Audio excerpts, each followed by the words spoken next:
Today, we'll be talking about business strategies. Let's talk a little strategy, guys. Strategy.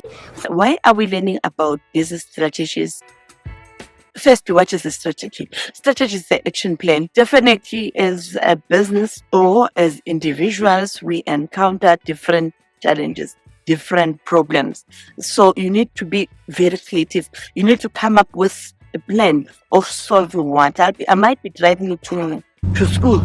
As normal. That day I had a punch. I must come up with steam. How am I able to find someone who's going to help me with this tire? What?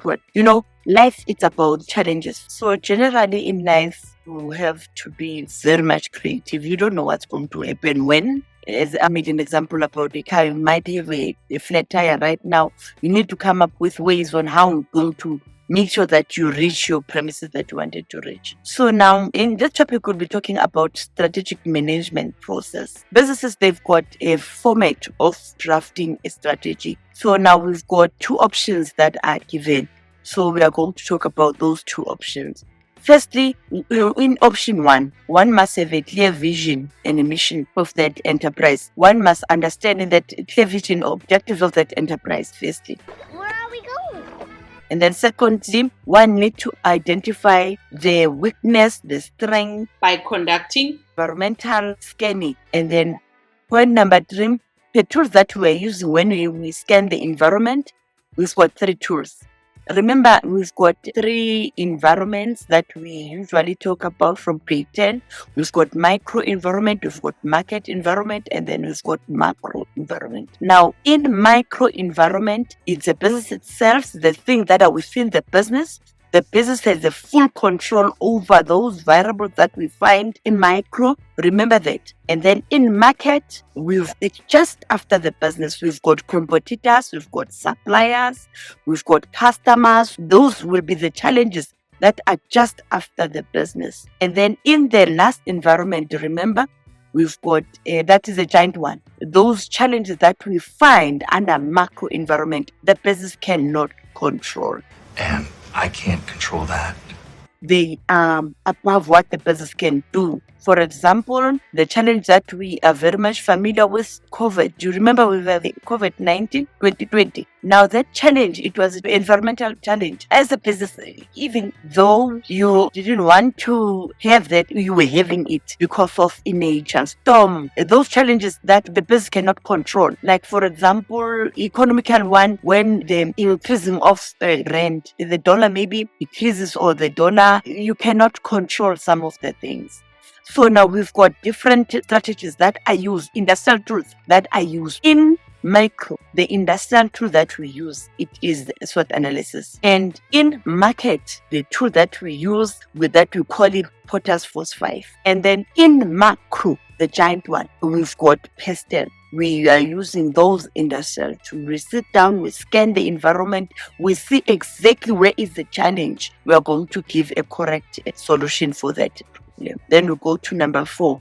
We need to formulate alternative strategies, alternative responses, depending on the challenge that you have encountered. What's the alternative? The alternative. You need to develop an action plan, take an action, come up with ways to deadlines. How are you going to resolve that? And then you need to implement that strategy. And then the last step, you need to continuously evaluate. After you've made a decision, you've made that strategy, you need to evaluate it continuously because things change. By that year, maybe it was good for you to install that strategy, but in 2024, maybe something has changed. So you need to evaluate to check whether does it give the results that you want, or you need to correct somewhere, rectify somewhere, depending on that year. And then under option 2, we've got 1, 2, 3, 4, 5, 6, 7 steps. Now, step number 1, you need to review.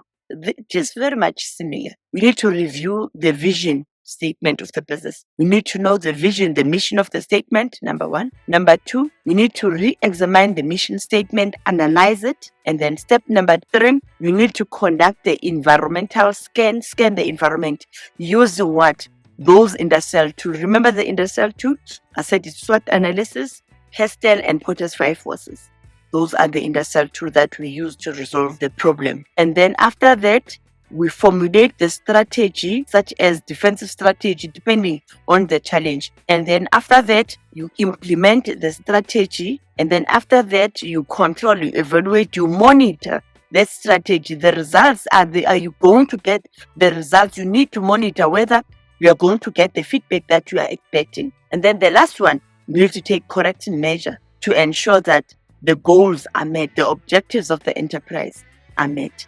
Those are the true strategic management process that you need to know. Now, I would like us to talk about Porter's 5 forces, or the challenges that we get under market environment, how they design those strategies, how do they come up with different solutions in terms of market environment. The first challenge, guys, that we're having under Porter's 5, the power of the suppliers. Now, when we talk about power of the suppliers, the word power, when are the suppliers powerful? When are the suppliers have a power over the business? I want to know who's the supplier. You remember who are the suppliers? The suppliers are the people who give the business raw material, who give them, in the school environment, our suppliers, the people who give us stationery, people who give us matboards, those are our suppliers. Now, we want to know, when are the suppliers have the power over the business? The suppliers, they've got a power over the business if they supply a unique product. If they're the only people who supply that a unique product, therefore, the business, they are definitely going to be dependent on those suppliers. I'll depend on you. Even if those suppliers, they could hike the prices, come up with abnormal price, the business are in the option because they are the only people who supply those. For example, guys, let's take Woolworths. Woolworths is the only industry that I know that they sell organic food. Now, organic food, you can't find it anywhere. We've got many retail shops. We've got a ShopRite. We've got what they are selling food. But the food that they are selling, it's not organic. So now, in Woolworths, they are the only people. That is why you'll find the customers, even the price of that chicken that you want to buy, how costly it is, they will buy it because they know it is an organic chicken. It's not those chicken that other shoppers, they grow up using a machine. In 7 days, the full chicken, they give the chicken a chance to grow naturally. That's why we call it an organic food. So now, the enterprise like that, the supplier like that has a power over the business because they know they sell unique product. And the other point, when suppliers have a power over the business, when they supply high quality product, they know they are the only people who sell that best quality. Therefore, they've got a power over what? Over the business. Now, the more powerful the supplier, the less the control the business has over those suppliers. They definitely have to go by and say, yes, yes. Please, I beg you, I'm begging you. They agree on every terms and whatever because they are begging what? The quality that they get from those suppliers.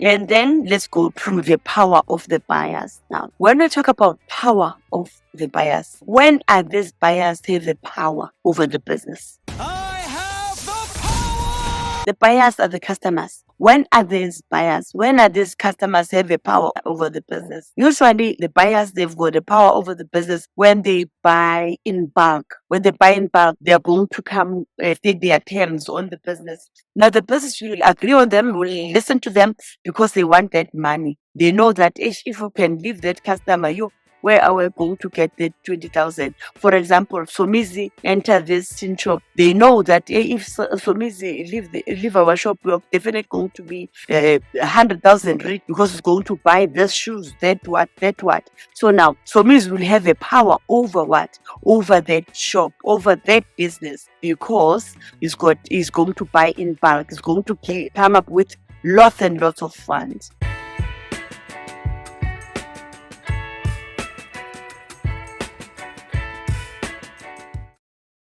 And therefore, I want us to talk about the power of the competitors. When are the competitors have the power over the other businesses? A competitor defeats other businesses if this competitor is going to be product. Therefore, definitely customers, they want to buy this. They will not want to buy the thing that is common that everyone has.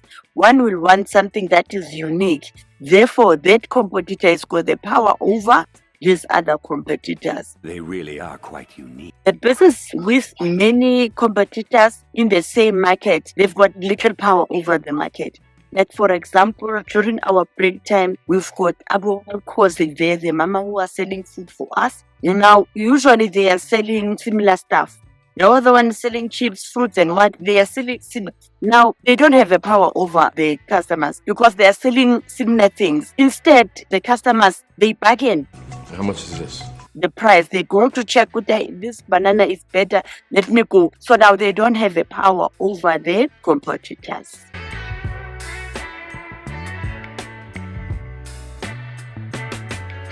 And then let's go to the other Potters 5, the threat of the substitute product. Now, if you are a business, you are selling a product or a commodity that is easily substituted, that's the problem. Because the customers, you are not going to have a power of your customers. You are not going to control your customers because there are many substitute products. For example, we've got different developers of this pen. We've got this pen, it's from gel, whatever. And then we've got this one, it's big. You've got this one is Oris. You've got this one is Pilot. Now, if you're going to price your pen and say this is 65 rand, do you think the customers will go to buy this? They are not going to buy. They'll automatically divert to what? To the substitute product, because you are not the only seller who's selling that product. So now, if there are many substitute products, it's very bad for the business. The business cannot have a control over these substitute products.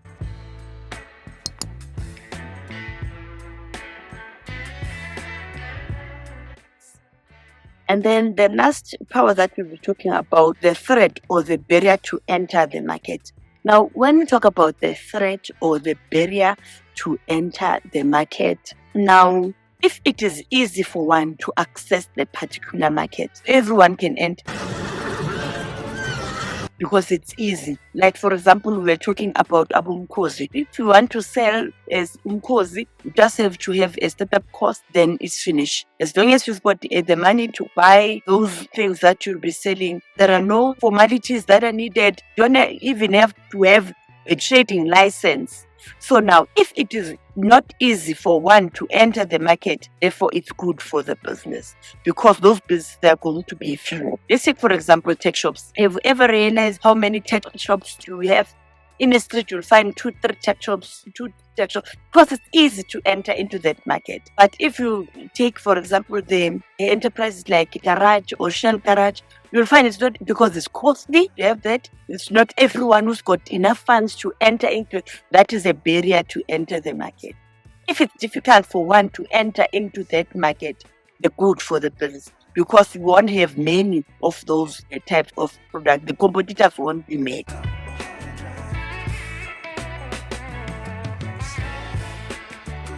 That is all in terms of Potters 5 forces. Alright, now let's talk about Pestle Analysis. Now, under Pestle Analysis, we're very much familiar with that. We've got political issues, we've got economical issues, we've got social issues, technological issues, and we've got legalities and environmental issues. In this instance, one, you will be given a scenario. Now, from the scenario, you need to identify what is a challenge and classify the challenge. With the challenge, does it fall under political issues? Or that challenge, does it fall under economical issues? Or that challenge, does it fall under social issues? Let's start with political issues. When we talk about political issue, at times a business has a problem in terms of government policy. The consumers' right organization or the trading agreement. At times you'll find a particular country, it's fighting with the other country. For example, the war that is at Ukraine and Russia, as a business, you can't control, you can't stop that war, but you need to come up with the systems on how to deal with those changes.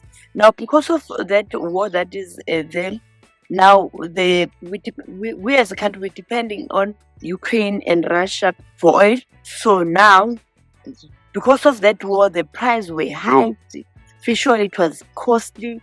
The crude oil that is used for petrol yes, it causes too much problem for us. So now, as we know, under Pestle, we cannot control those. We need to come up with remedies. We need to come up with ways on how to deal with that. And come up with proactive solutions. At times, it could be government policies, when the policies are changed or the policies that affect. Right now we've learned about different acts. Now, maybe let's take, for example, National Credit Act. We are a credit seller. Now, if we are a credit seller, now you have to follow those laws. You can't do anything because those laws, if you don't follow those laws, you will be conducting a non-compliant. You know that by now. So now you are forced to do that. So now you will be given a scenario. Now, on that scenario that you'll be given, you need to identify the Pestle element that is predicted in that scenario, depending on that scenario. And then we've got the other issue that is economical. Now, when we talk about economical, we are talking about inflation, we're talking about loans, we're talking about foreign currency or our own currency.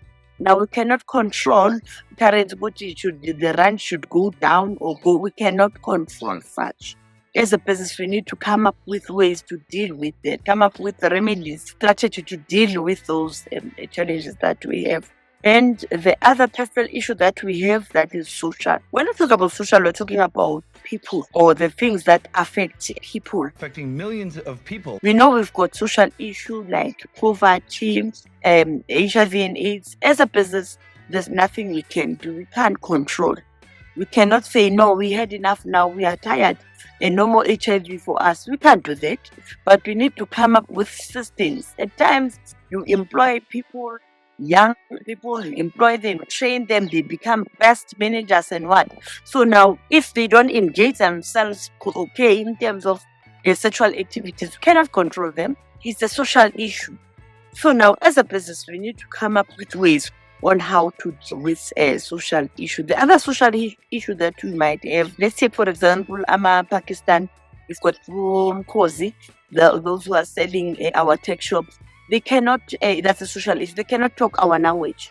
So now you'll go there, you want to buy what, maybe you send Nana there to buy what, and then that guy or that our friend does not understand exactly what is the child. They have to, it's a social issue, they have to learn that language that we are talking so that they'll be able to give what we want. And then let's go to a technological issue. Now, when we talk about technological issue, we're talking about different, we're living in a technological world. Technology changes anytime. Let's say, for example, as I bought my wonderful cell phone, so now technology change. They come with i17, what? Can I stop that? You can't as a customer. Or maybe Vodacom, they've ordered many i15s, they are full. They cannot say, no, before you come up with i17, no, stop.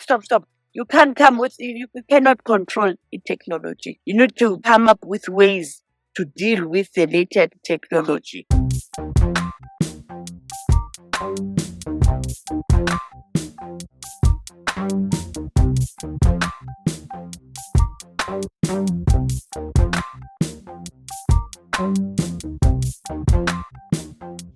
And then we talk about the environmental issues now. When I talk about environmental issues, guys, we cannot control the environmental issues. As I've made an example earlier about the COVID, we cannot control.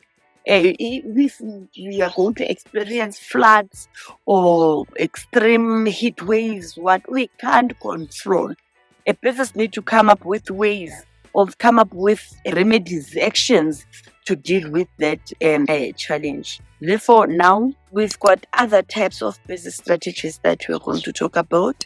We've got 4 strategies. We've got integration strategy, we've got intensive strategy, we've got diversification strategy, and we've got defensive strategy. Let us start with integration strategy. When we talk about integration, when we combine things, that is integration.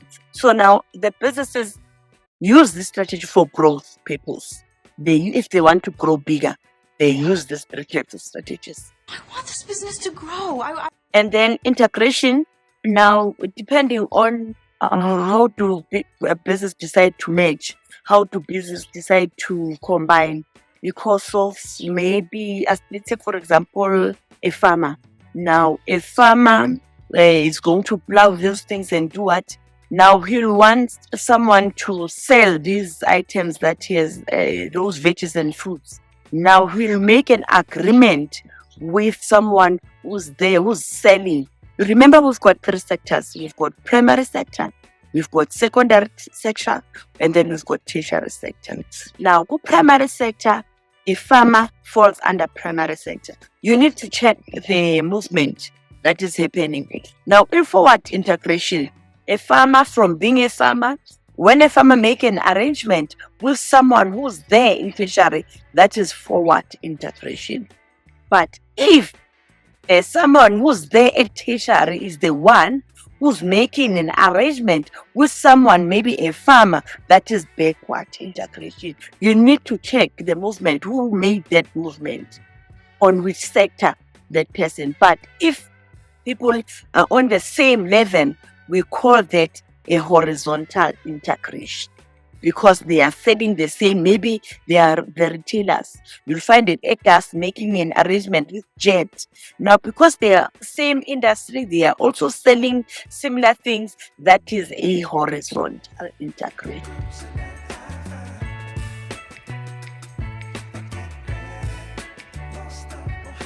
Now, let's go to intensive strategies. Now, when we talk about intensive strategies, we've got three types of intensive strategies. We've got market penetration strategy, we've got market development strategy, and then we've got product development strategy. Now, under market penetration strategy, to penetrate is to enter. Penetration, boys! Get some penetration!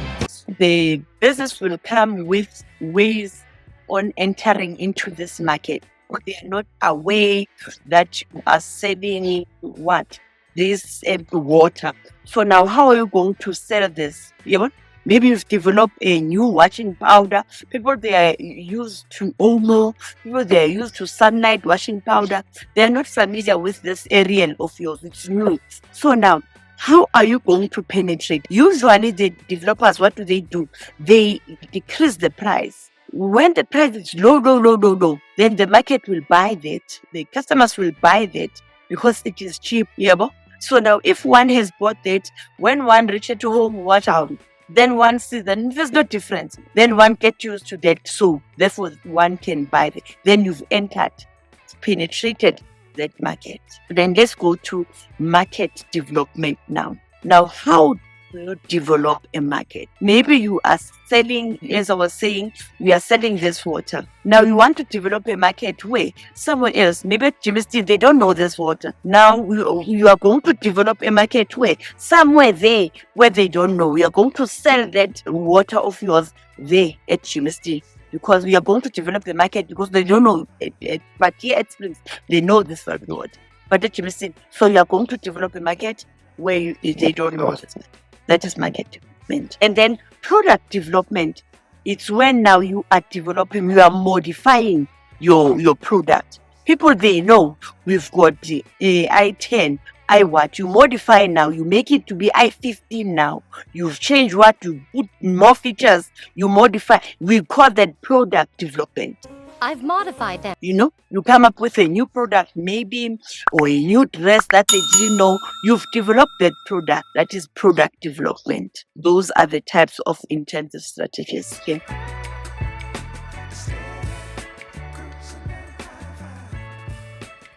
Let's go to types of diversification strategy. To diversification, guys, means different. Diversification is important.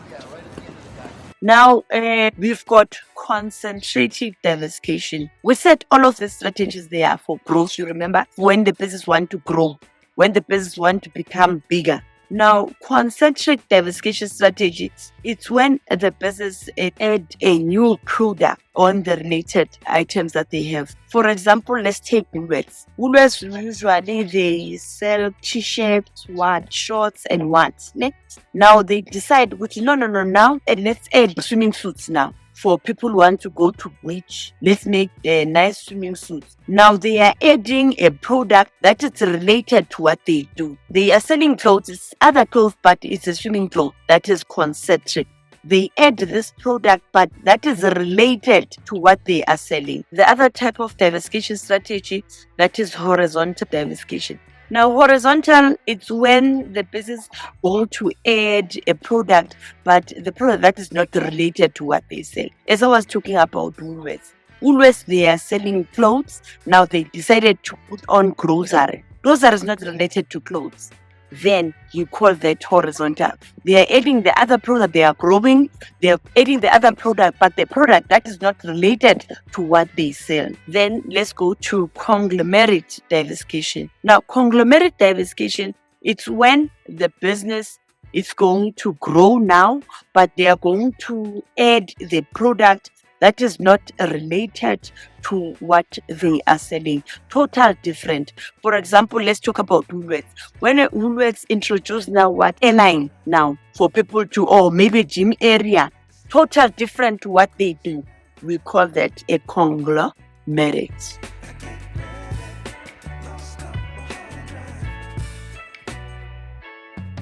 The last part of our strategies, it's defensive strategies. Now, under defensive strategy, usually I call it it's when a business tries to protect itself.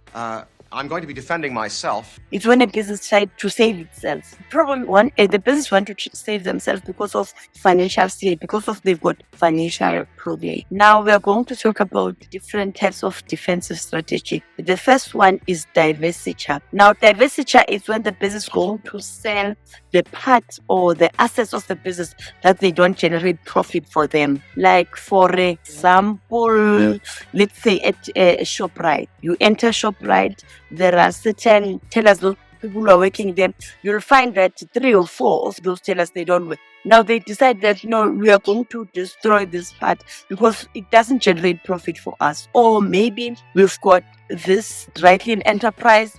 Now they've got 4 vans.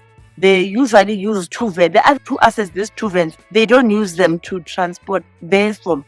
They decide to sell these assets that they don't bring profit for them. You call that divestiture. And then after, you go to retrenchment. Now, retrenchment we're very much familiar with. Retrenchment. It's when the business terminate the employment of other people because of they don't have funds to pay them. So they decide rather than make you want to work and then you say, you're sorry, we don't have pay. Yeah, rather terminate the service of those people, then they go home with their packages. Then because of you don't have funds, we call that retrenchment. And then the last type of strategy that we'll be talking about, that is liquidation. In liquidation, it's when the business decides to sell everything. They're selling everything, including the apartment. They've tried divestiture, they've tried retrenchment, but still they've got financial strain. Therefore, they decide now to sell everything that belongs to them so that they take that money and pay the debts that they've paid. That is liquidation.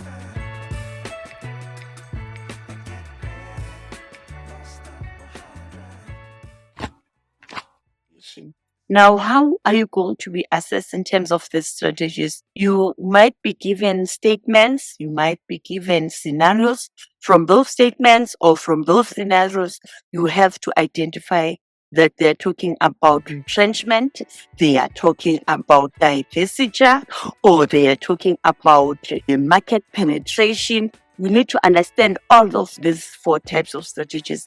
Then once you're able to identify from the scenario, then that's all. That's how we're going to be asked in the strategies. That's the last part of our strategy. And I would like you to subscribe to our channel. Thank you very much for watching.